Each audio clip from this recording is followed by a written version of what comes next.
Fox News alert. Candidate Matt Van Epps, the Republican, winning the Tennessee special election against Democrat Afton Benn. The GOP doubling down on his support for the president in his victory speech. Tonight, you've sent a message loud and clear. The people of Middle Tennessee stand with President Donald J. Trump and stood firmly behind our campaign. As we look forward, I say this to my friends in the liberal media and to the professional panickers in my own party. Tonight we showed running from Trump is how you lose. Running with Trump is how you win. Mark Bednar, former communications director for Speaker Kevin McCarthy, joins me now. And Mark, is that the key takeaway for Republicans heading into the midterms? Run with Trump and you will win. Run against him or run away from him and you'll lose. Well, good morning, Todd. I think that's absolutely right. So there's a couple of takeaways from last night's race going into 2026. So President Trump is the most dynamic political leader we've seen in our lifetime.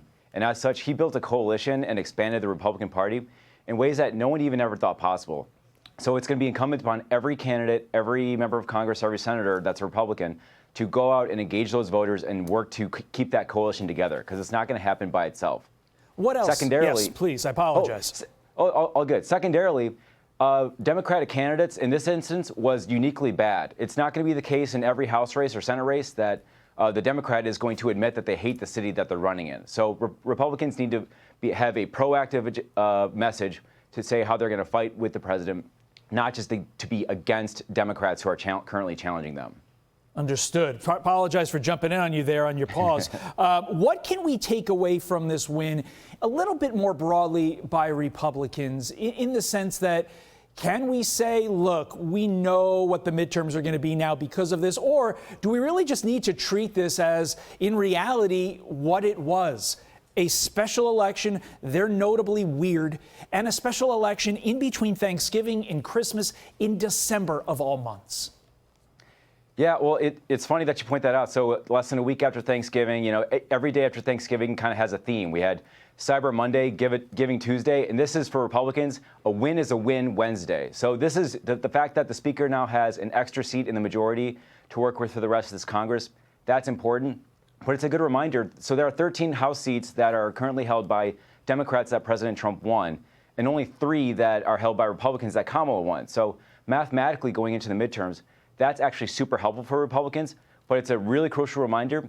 Every race is going to be a knife fight. Every dollar raised is going to matter, and having a positive message about, what Republicans are going to do to address, all the problems facing our country and how they're going to continue to accentuate all the positive wins that the president has, fought so hard for. That's going to be really important going into the midterms throughout the course of this next year. I think you mentioned a very key point on the money front. President Trump congratulating Van Epps and mentioning the money.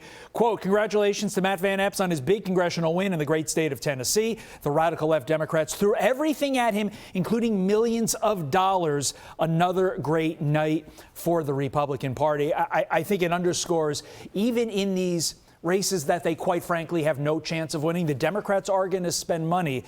That said, they're going to have to find the money because notably they kind of ran the coffers dry following the Kamala Harris failed attempt at the presidency.